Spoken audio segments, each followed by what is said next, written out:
বন্ধুরা আমার সাথে ঝগড়া করে নিজে নিজে খাবার বানিয়ে নিল, আমি বানিয়ে দিইনি বলে। ঠিক আছে, দেখো তো কীরকম বানিয়েছি। কালারটা ভালোই হয়েছে। কি কি দিয়েছিস রে? সস আর গার্লিক।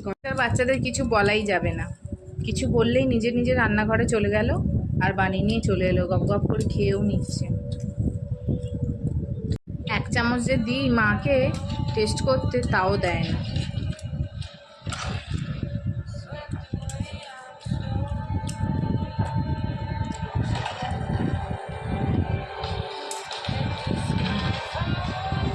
ভালো হয়েছে।